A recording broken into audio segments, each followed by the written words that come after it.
After the release of yet another disappointing map, Die Rise, players were losing hope on the future of this side mode we came to hold dear, although our thoughts and prayers were answered with the second DLC in the new Zombies map, Mob of the Dead. Was this going to be the new norm, or was it simply a lucky hit?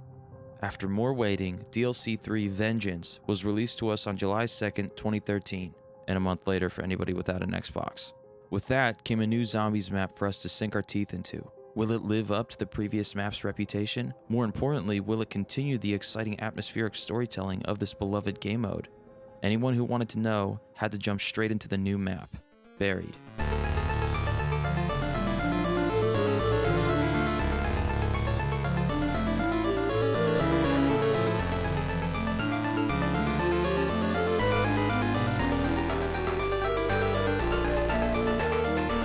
As what quickly became the standard, we are greeted with a new cutscene as the map loads. A wealth of information is dropped on us as our crew reveals details we've been questioning since transit.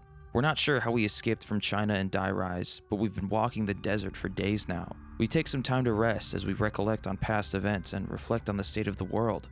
We see a glimpse of survivors making a last stand in the middle of a city, completely engulfed by the undead. Perhaps this could be the view of a dash cam or a traffic camera. It looks an awful lot like these could be the streets below Die Rise that we never get to see. What looks like could be traditional Chinese police officers are fending off against the hordes, desperate to reach higher ground. A civilian who has taken up arms fights beside them. Do you think maybe our characters saw this? Do you think we were there? Or is this a representation of what happened after the rockets induced a worldwide outbreak? Our characters continue to wrestle with the existential thoughts of what's next, what do we even know, and where do we go from here? It's also officially revealed to us that Rustman is, in fact, a former Broken Arrow operative. The Broken Arrow Corporation continues to be shrouded in mystery, but their ominous reputation bears a striking resemblance to Group 935, and any player that has been paying attention to the story since then may suspect similar corrupt and abhorrent practices. Additionally, Rustman and Stuhlinger were at transit when Marlton and Misty showed up. However, Rustman's memory continues to fade. The voice in Stuhlinger's head of that being Richthofen now seems to be common knowledge amongst the group. Whether or not they know of his past affiliation with the Flesh is still unclear. Misty delivers an inspirational monologue before Rustman informs us of our apparent next destination, a mysterious rift in the distance. Transported from our camp out in the desert, we spawn inside of an incredibly abandoned industrial building. If we look around us, we can see the desert sands that we left behind us. As we glance up to the sky, we see familiar meteoroids in orbit and giant meteors raining down upon the broken earth. The machinery around us is bizarrely still operating. When we walk to the edge of the outside platform, we're blown away by the sight of a colossal hole in the earth's crust. What looks like an old mining quarry seems to go deeper and deeper, revealing the bright orange light of lava and fire. Could a meteor have struck this area? Could this perhaps be the site of one of the rocket impacts? Or is it something else entirely? These old conveyor belts and machines around us whir and chug away. There isn't much else left to do or see here, as the player is guided downwards by jumping into a debris-covered hole. We're greeted with dark, long-abandoned mining tunnels. If we follow the light emanating from a hole in the floor, we drop down into what looks like a barn. There's hay bales, stables for horses, and farmers' tools still hung upon the walls. Our mind questions what such a building is doing down here for a single split second, as a giant hole taken out of the wall beckons our view of an entire old western town that looks like it's been plucked from over a century ago and laid to rest here, trapped under the earth's remaining surface. What a simultaneously perplexing and awing sight to see. Walking past markets, a bank, a gunsmith, a saloon, a sheriff's office, it's like we've somehow traveled back in time. But without a teleporter, how is that even possible?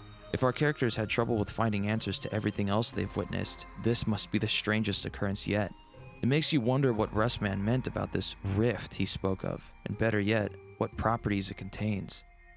Carriages, barrels, and lanterns are found everywhere. You can see countless old-world pictures hung on the walls of these various establishments.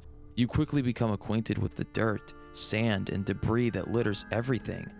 The zombies that tear down the barricades and sprout out of the ground seem to have once occupied the space as well. We see sheriffs, gunslingers, and mercenaries, store clerks, coal miners, farmers, even prostitutes. All of them are patrons and residents of this town. The clerks of the general store, candy shop, and gunsmith.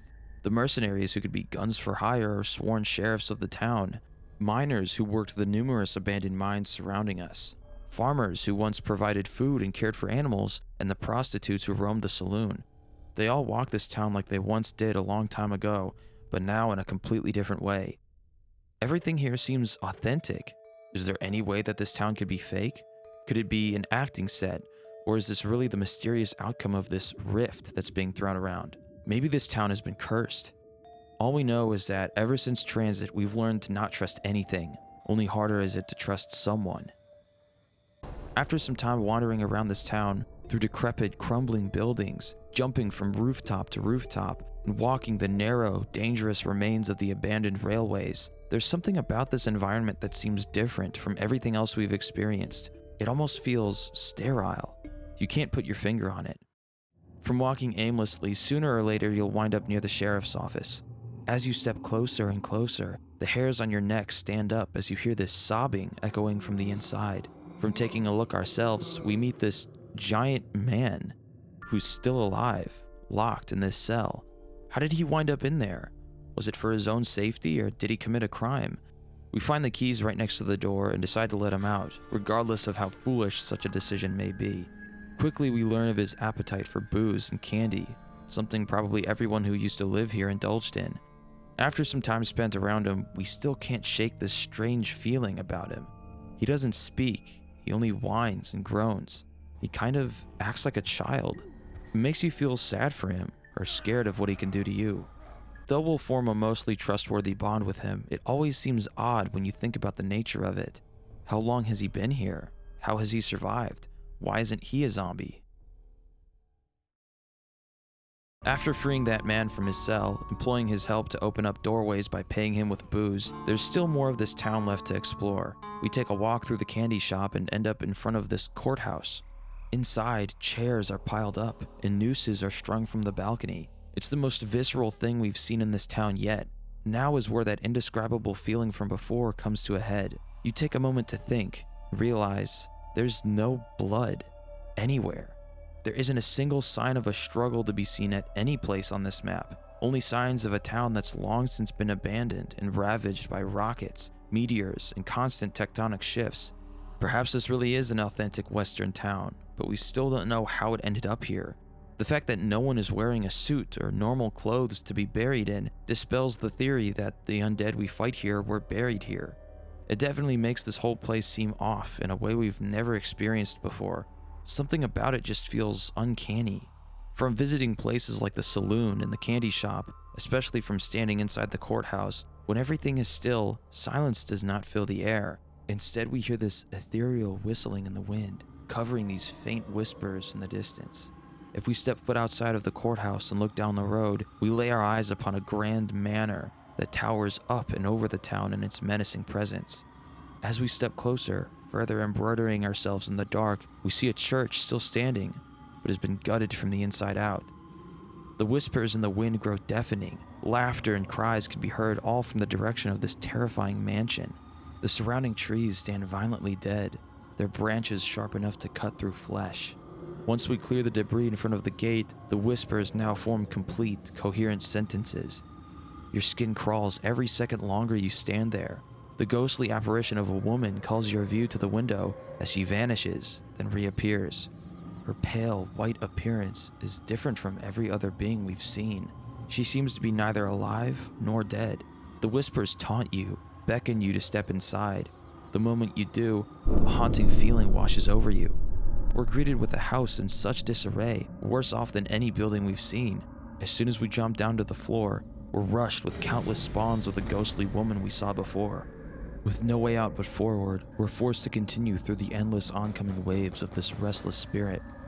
Every time one of them draws near, this unsettling, deceivingly heavenly choir of enchanting voices and heavy breathing bombards your senses.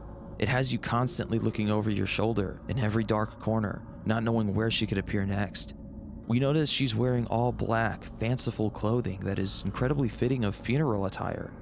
If she comes close enough to touch you, that heavenly veil instantly drops and 1,000 of her screams deafen your ears.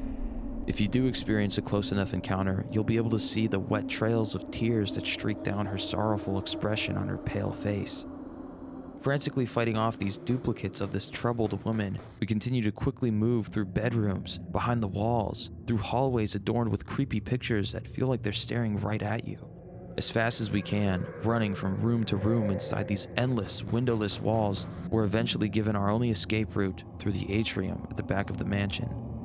As we recover from that frightening encounter, we look up to see ourselves standing before a hedgerow maze, under a dome of rock and stone. Holes through the surface above cut through pipes that leak water onto the ground. The sunlight that pierces these holes illuminates the dust and dirt that floats in the air. Eventually, we'll come to realize that all the whispers and whistles have magically gone away. Rather than tread back into that horrifying manor, we choose to set forth into the maze. Through endless twists and turns, doors annoyingly blocking our path, through brutal trial and error, you just might make it to the end. You'll eventually arrive at a gazebo, ornamented with leaves and vines from nature reclaiming the territory. Perhaps once a spot for a holy ceremony of marrying a husband and wife, now wastes away, decrepit and abandoned. A spiraling staircase down seems to continue on and on eternally. Even past the last step that we can possibly take, it disappears into the mist. Sights like these weirdly out-of-place things, such as this endlessly spiraling staircase, even in an old western town, as cliche as it is to say, make this place feel dreamlike, like a nightmare. Things only a conscience could conjure up. Once we've had enough of staying in this undoubtedly unsettling place, we must make our way back through the maze, as well as the haunted mansion. The streets of this mysterious ghost town, bleeding with the undead, have confusingly become our salvation from this frightening place. Upon one last pass-through of the ghostly manor, you may start to put some things together. We saw countless copies of this painting of a man, and from hearing the things the ghostly woman would whisper aloud, it seems this mansion has an even darker, perhaps sad, backstory. If you linger around long enough, you can hear her say things like, I can see you. You know we are here. Can you feel my presence? Don't be alone.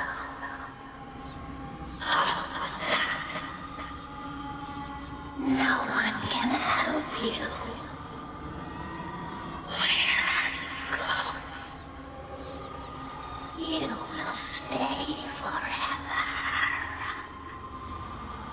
What do you want? This house holds many secrets. The house is a shadow of its former glory. So many souls shriveled forever.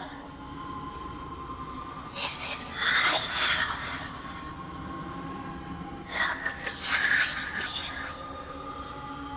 I'm the lady of the house. You do not belong here. You should leave. These ominous and oddly contradictory things we can hear her say only serve to make this whole situation even more unnerving. She seemed to have been deeply troubled in whatever previous life she may have lived. The conflicting things she says may indicate a maddened state of mind. Everything could suggest a storyline, perhaps one of a murder or sudden death. Maybe her husband tragically died, or her failing state of mind drove her to such jealousy and malice that she decided to murder him. Whatever it may be, the gazebo we find at the end of the maze can be a symbol of the relationship they used to happily share, the shape we find it in befitting of their fate. The husband gone, and her, the wife, roaming the halls of the mansion they once lived in together. The grief that she carried and chose to sulk in after losing her husband, whether by her own hand or not, and subsequently losing her mind, may have eventually driven her to take her own life, wearing the same funeral dress she wore at his burial. The endlessly descending spiral staircase inside the gazebo, representing her loss of sanity and emotion, a downward spiral, losing her mind, somehow born from such a sacred and joyous thing as marriage. An incredibly haunting and depressing story such as that puts into perspective the map itself. A slowly decaying town, mysteriously ending up here, all its citizens being robbed of their life, only to be born again with the sapphire eyes we've become familiar with, to serve a different purpose. After descending from the surface, once blessed with sunlight, you can't help but feel trapped down here. The dust that falls from the rocks above remind you that you never know when it all might come tumbling down, collapsing and burying this town once again, us along with it. After spending so much time in this strange place, the longer we listen to our characters, the more answers we get, yet the more questions we ask. From listening to Rustman, it turns out the hole in the Earth's crust we saw from the surface is, in fact, the rift. It turns out our crew has come to know more than we have suspected. The structural integrity of the Earth is barely maintained. What are all these huge machines? Do they serve some grand purpose? It's a mining operation of some kind. Who knows if it's still operational? I'm confident that this facility predates the rift. As such, there may be more to it than meets the eye. We came all this way to look at a big hole in the Earth? That's more than a hole in the ground. That's the rift. The towers. I must not forget the significance of the towers. Could this same technology be in part responsible for our ongoing sense of déjà vu? Is it possible that these machines were built by other survivors? How'd a sweet little place like this come to get buried underground? I suspect this place was a ghost town long before the tectonic shift. I will not speculate as to the supernatural nature of all this. Shouldn't we be looking to explore a little? From listening to our crew, not only did we learn that the rift is here and that it's a hole in the earth, but also we've come to understand more about our situation than we realize. We're aware of the catastrophes that happened to the Earth, perhaps not the nature of them, but Marlton acknowledges the extreme tectonic activity. However, even our crew doesn't seem to know what placed this ghost town here, in the middle of the desert. It just becomes this shared acknowledgement of the strange events that unfold before our eyes. Even from finding contraptions and fiddling with gadgets we managed to find, you have a chance to hear something interesting from Rustman after using the time bomb.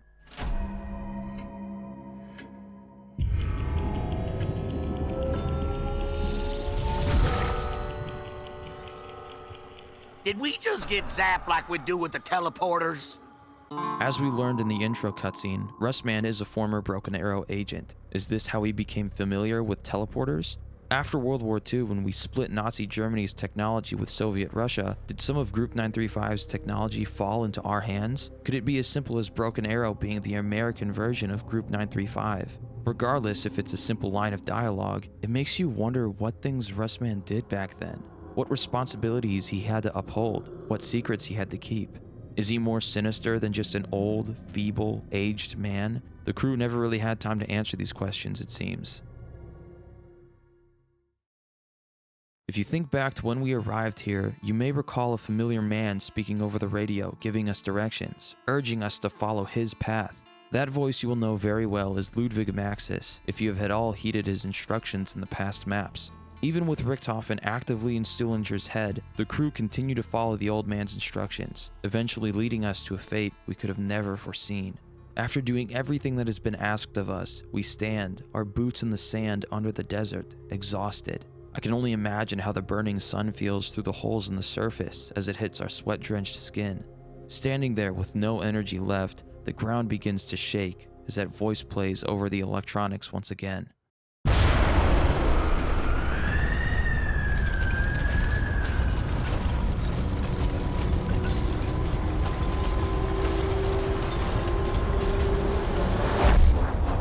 The process has begun. Now I control the ether's energy. I can at last reach Agatha. Ah, you fools! Why did you listen to him? Once the gateway is open, I will finally be reunited with my dearest Samantha. Ah, I tried so hard to warn you. Don't cough! Regretfully, I must inform you that neither the Earth nor its people will survive. Our crew sits there, defeated. Without a thing we can do, our minds fill with the deep regret we feel. We take a look back upon all of our warnings, the transmissions on transit, and the voices of the undead on Die Rise. Just like they had said, he lied. We just handed him the keys, and he's chosen to use them for his own selfish desires, irrelevant of what we have endured over the past decade. Maxis and Richtofen bicker before Richtofen's soul is condemned to inhabit corpses amongst the hordes. We're left with such strange circumstances, such an uncomfortable environment to be trapped in to cope with what is ending up to be our last moments. We hold out as long as we can, fending off the waves of the undead that we have become so familiar with. No matter how hard we fight, no matter how long we can last, sooner or later the undead bodies, once born from a lab long ago, will tear our flesh as we utter our last words and let out our last breath. Our vision will fade to black one last time. A dimension destroyed. A story comes to a close.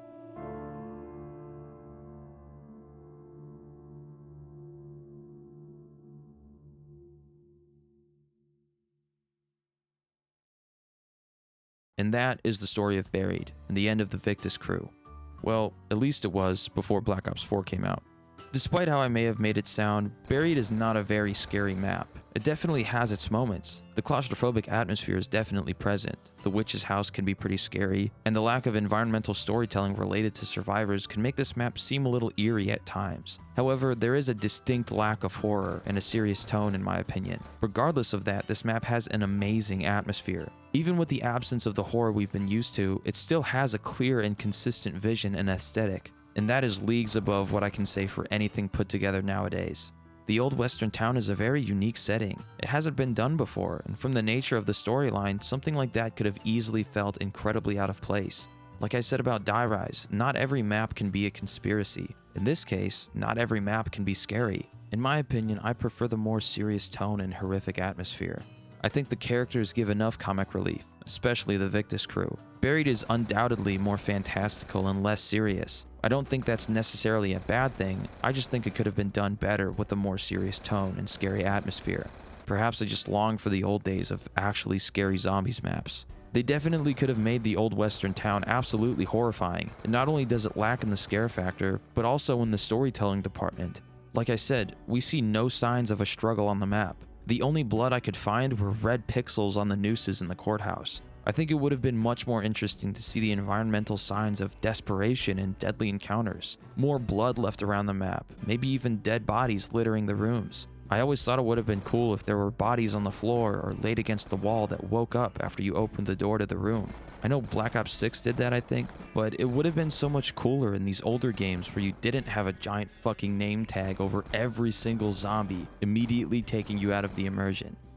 Sorry. Anyways, not only is there a lack of environmental storytelling, but also there's no radios. If you think about it hard enough, yeah, it might be scary to think that the town appeared out of nowhere and so no one had time to record a message, etc. But I just think that if this map had a more serious tone, leaned into the horror aspect more, and had more environmental storytelling and radios, it could have made for an even more phenomenal experience. And I don't want you to get it twisted. Buried is still an amazing map in art direction and atmosphere. I just think it's missing that extra something that could have made it spectacular. I try to frame these videos in the eyes of an adventurous player, piecing together what's happening in these maps firsthand by analyzing the environment and what's shown to us purely through the map itself. That's why I try to refrain from delving deep into the story that mostly comes from sources outside of the games, a lot of which is added to or retconned that I feel ends up not fitting the map sometimes. Like the whole Jebediah pack-a-punching his mom thing. What a weird ass choice. And that only contributes to not taking the map very seriously. And like I said, not every map has to be scary, and if it were taken too seriously, it would have become silly in its own right. And yes, before you comment on it, I'm fully aware that this map was based on a real ghost town in the Wild West. Buried was the last map in the Victus storyline, until 2019. However, these three original maps encapsulated such a unique feeling, and this is my love letter to the Victus crew. Though they were met with a polarizing reception for quite a long time, from playing these maps all these years, from listening to the crew's voice lines talking with each other, there's such a charm with these characters. A charm that hasn't been replicated in a new crew since then. From what little we see and hear of them, they have a surprisingly rich story. I'm sure every one of us has a shared nostalgia regarding this crew. Growing up, listening to them, you could really gauge each and every one of their personalities. I always imagined the conversations they'd have, the places they'd visit, and the things they'd encounter between the different maps. From the world building and environmental storytelling, you could basically make a TV show with them in your head. I know I can't be the only one who did that. The images of that rainy sidewalk in front of the Broken Arrow headquarters, the battle in the streets below Die Rise, the fog-ridden road in front of the bus station on Transit, the lava and fire contrasting the blue glow from the neon lights bellowing onto the gray concrete and dark pavement, what I imagined the farm looked like before the fallout, all of them live in my head. It may not have been absolutely perfect, but I will always find myself with something more to say. After all this time spent thinking about it, I think it's a magnificent story captured and contained within 3 maps. With the hindsight and nostalgia of more than a decade past, I can confidently say I wouldn't want it any other way.